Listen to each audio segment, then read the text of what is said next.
In terms of its impact, because when it was released it didn't do that well. It was released in an interesting year for crime films. In the same year you've got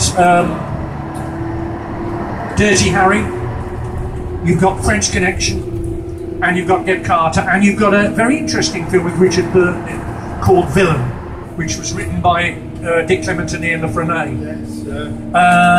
And really, criminals were now seen in a very, very realistic light in films for the first time in '71. Get Carter didn't do well here. It got buried, I think, at drive-ins in America. There was a black exploitation version of Get Carter, which basically is Get Carter, but it looks as though it's been shot negative.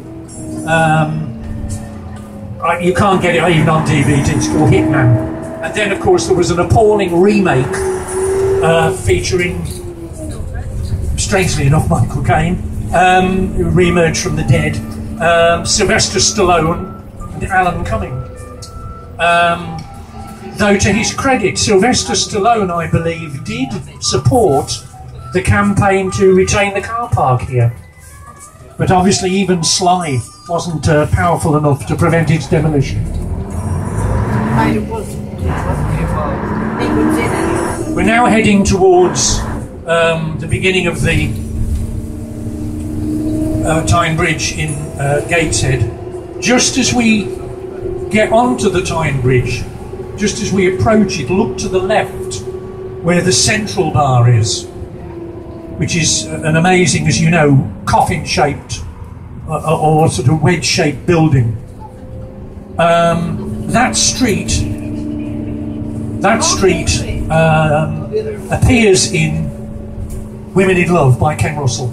It's where Gudrun is saved from rather rough characters by Alan Bates' character, opposite what was called the Half Moon Hotel. If you look down on the left now, oh well, in fact we're actually going through it by Tyne Idols magic.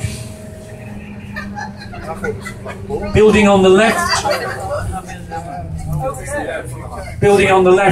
doubled as the Half Moon Hotel in Women in Love, courtesy of Uber director Ken Russell, when he had a budget to spend.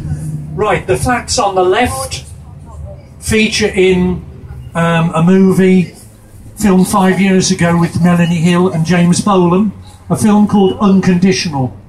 Brilliant movie. I think will become a cult movie in the future. It deals in a way with the transgender issue, and the shots of Newcastle nightlife are absolutely dazzling. Directed by a director called Bryn Higgins, and again, it's not. Unfortunately, it's just not commercially available on DVD. I had to get a copy from the director before I could see it. My little voice is telling me it's on Daily Motion and it's free.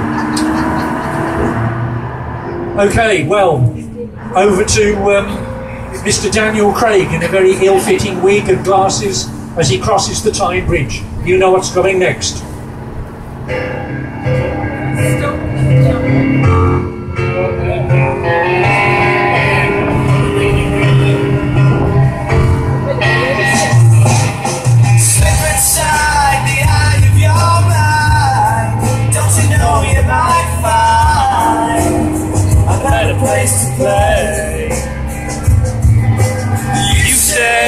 You've never been, but all the things that you see slowly fade away.